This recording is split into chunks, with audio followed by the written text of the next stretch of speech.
கணபதி என்றிட கவலை நீங்குமே. எத்தனையோ தெய்வங்கள் இருந்தாலும் பிள்ளையார் இந்து மதத்தின் எல்லா பிரிவினராலும் ஏற்கப்படக்கூடிய தெய்வமாக விளங்குகிறார். திருமாலை வழிபடும் வைணவர்களும் கூட தும்பிக்கை ஆழ்வார் என பெயரிட்டு விநாயகரை வழிபடுகிறார்கள். சிவ குடும்பத்தின் மூத்த பிள்ளை விநாயகர். வாழ்வில் நேரும் தடைகள் அனைத்தையும் நீக்குபவர், விக்னங்களை நீக்குபவர் என்பதால் அவர் விக்ன விநாயகர் எனப்படுகிறார். எந்த செயல் செய்தாலும் அதில் வரக்கூடிய விக்னங்கள் நீங்க வேண்டும் என்ற கண்ணோட்டத்தில் விநாயகருக்கு முதல் வழிபாடு நிகழ்த்தப்படுகிறது. எந்த தெய்வத்தை பூஜித்தாலும் முதலில் மஞ்சள் பொடியால் செய்யப்பட்ட பிள்ளையாரை பூஜிக்கும் மரபு அனுசரிக்கப்படுகிறது. இந்து மதத்தில் 6 வகை பிரிவுகளை வகைப்படுத்தி 6 வகையிலான வழிபாட்டு முறைக்கு வழிவகுத்தார் மகான் ஆதிசங்கரர். சைவம், வைணவம், சௌரம், கணாபத்தியம், கௌமாரம், சாக்தம் என்பனவே அவர் வகுத்த 6 வகை பக்தி நறைகள். அவற்றுள் கணபதியை வழிபடும் நறை கணாபத்தியம் எனப்பட்டது. விநாயகரை துதித்து ஆதிசங்கரர் முதாகராத்த மோதகம் என தொடங்கும் கணேச பஞ்சரத்னம் என்ற 5 ஸ்லோகங்களை அருளியுள்ளார். மக்கள் எதை எழுதினாலும் பிள்ளையார் சுழி போட்டுதான் எழுதத் தொடங்குகிறார்கள். பிரம்மன் தலையில் இட்ட சுழி எப்படி இருந்தாலும் நாம் பக்தியோடு தொடக்கத்தில் எழுதும் பிள்ளையார் சுழி பிரம்மன் இட்ட சுழியை நல்ல விதமாக மாற்றிவிடும் என்பது நம் நம்பிக்கை. பிள்ளையாருக்கு தோப்பு கன்னம் போடும் வழக்கம் பாரத தேசத்தில் எல்லா பிரதேசங்களிலும் உள்ளது. பிற தெய்வங்களை தோப்பு கன்னம் போட்டு வழிபடும் வழக்கம் இல்லை. பிள்ளையாரை வழிபடும் போது மட்டும் இந்த வழக்கம் எப்படி வந்தது என்பதை ஒரு கதை விவரிக்கிறது. ஒரு முறை திருமாலின் கரத்தில் உள்ள சுதர்சன சக்கரத்தை விளையாட்டாக எடுத்து வாயில் போட்டு கொண்டு விட்டாராம் பிள்ளையார். திருமாலுக்கு தன் சகோதரி மீனாட்சியின் மகனான பிள்ளையார் மேல் மிகுந்த பாசம் உண்டு. ஆனால் பிள்ளையார் செய்த பிள்ளை விளையாட்டினால் அவரது ஆயுதமான சக்கரம் அவர் வாய்க்குள் போய்விட்டதே. சக்கரம் மிகுந்த வலிமை நிறைந்தது. அது பிள்ளையாரின் உடலுக்குள் சென்று அவருக்கு எந்த கெடுதலும் செய்து விடாமல் இருக்க வேண்டுமே என பதறியது திருமாலின் உள்ளம். அதோடு அவரது சக்கராயுதம் எந்த சேதமும் இல்லாமல் அவருக்கு திரும்ப கிட்டவும் வேண்டும். சக்கரம் இல்லாமல் அவர் தீய சக்திகளை வதம் செய்ய இயலாது. என்ன செய்தால் சுதர்சன சக்கரம் சேதமில்லாமல் அப்படியே முழுமையாக திரும்ப கிடைக்கும் யோசித்தார் திருமால்.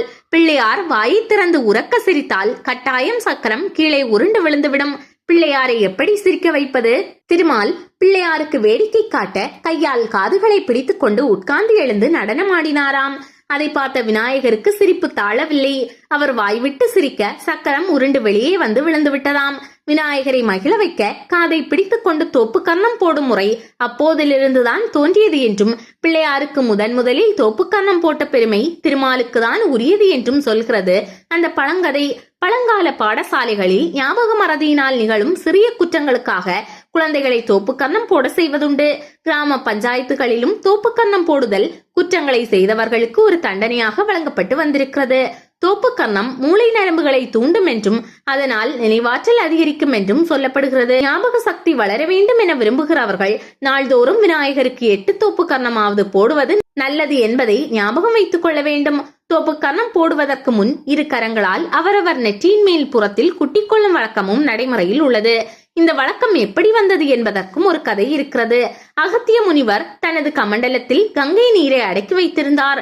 அவர் தியானத்தில் ஆழ்ந்திருந்த போது விநாயகர் காகமாக உருவெடுத்து வந்து அந்த கமண்டல நீரை சடார் என தட்டிவிட்டார். அந்த நீர் காவிரி நீராக பெருக்கெடுத்து ஓடியது. தியானம் கலைந்த அகத்தியார் யார் இந்த செயலை செய்தது என சுற்றும் முற்றும் பார்த்தார். கமண்டலத்தை தட்டிவிட்ட காகம் அவர் எதிரே ஒரு சிறுவனாக தோற்றம் கொண்டு நின்றது. சீற்றமடைந்த முனிவர் சிறுவன்தான் கமண்டல நீரை தட்டிவிட்டவன் என்ற எண்ணத்தில் அவன் தலையில் ஓங்கி குட்ட முயன்றார். ஆனால் என்ன ஆச்சரியம்!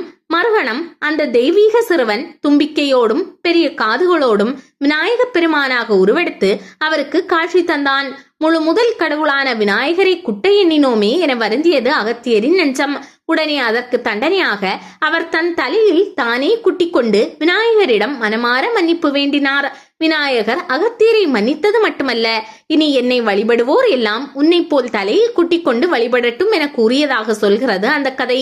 தோப்பு கர்ணத்தை திருமால் தொடங்கி வைத்தார். விநாயகர் முன் குட்டிக் கொள்ளும் வேண்டுதல் முறையை தொடங்கி வைத்தவர் தமிழ் முனிவரான அகத்தியர்தான். விநாயகரை சிதற தேங்காய் உடைத்து வழிபடும் வழக்கம் இருக்கிறது.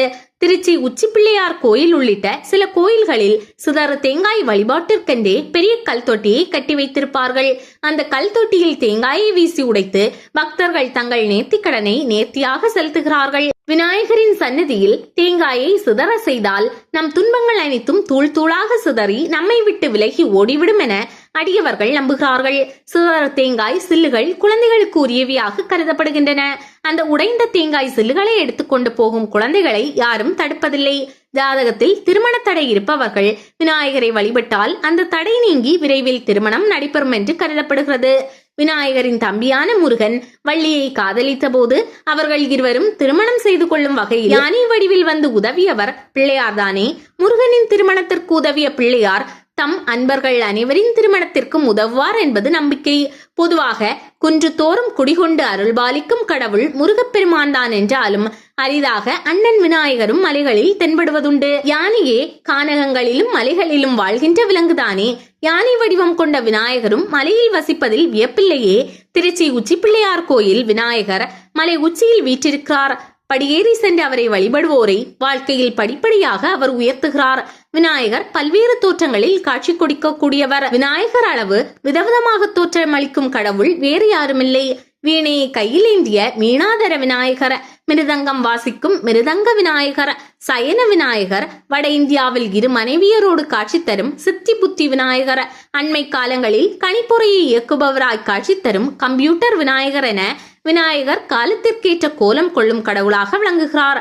பக்தர்கள் அவரை தங்களுக்கு பிடித்த வகையில் வழிபட்டு போற்றுகிறார்கள். கந்த புராணம் எழுதிய கச்சியப்ப சிவாச்சாரியார் அண்ணன் விநாயகரை வணங்கிய பின்னரே தம்பி முருகனை பற்றி நூல் எழுத தொடங்குகிறார். திகட சக்கர செம்முகம் ஐந்துளான், சகட சக்கர தாமரை நாயகன், அகட சக்கர விண்மணி யாவுரை, விகட சக்கரன் மெய்ப்பதம் போற்றுவோம் என்பது அவர் எழுதியுள்ள விநாயகர் துதி. தமிழில் விநாயகர் மேல் இன்னும் பற்பல தோத்திரங்கள் எழுதப்பட்டுள்ளன. யோக சாத்திரம் முழுவதையும் உள்ளடக்கி சீதக்கலப செந்தாமரை என தொடங்கி ஔவையார் எழுதிய விநாயகர் அகவல், பாரதியார் பாண்டிச்சேரி மணக்குள விநாயகர் மேல் எழுதிய விநாயகர் நான்மணி மாலை போன்ற நூல்கள் பிரசித்தி பெற்றவை. இவற்றை பக்தியுடன் பாராயணம் செய்வதன் மூலம் விநாயகரின் அருளை பெற முடியும். இன்றளவும் விநாயகர் ஆன்மீக உணர்வுடைய அனைத்து மக்களையும் ஒருங்கிணைத்து வருகிறார். தீய சக்திகள் அவரது பிளிரலை கேட்டு வியர்த்து வெறுவறுத்து காணாமல் போய்விடுகின்றன. கோடி கோடி மத யானைகள் பணி செய்ய குன்றென விளங்கும் பொம்மானனான விநாயகர் இந்திய மக்களை ஒருங்கிணைத்து நல்லவை வெற்றி பெற தொடர்ந்து அருள் புரிந்து வருகிறார். விநாயகரை வழிபட்டு அவர் அருள் பெற்று அதன் மூலம் வீட்டையும் நாட்டையும் வளமாக்குவோம். கணபதி என்றிட கலங்கும் வல்வினை, கணபதி என்றிட காலனும் கைத்தொழும், கணபதி என்றிட கருமம் மாதலால், கணபதி என்றிட கவலை நீங்குமே. திருமூலர் அருளிய திருமந்திரம்.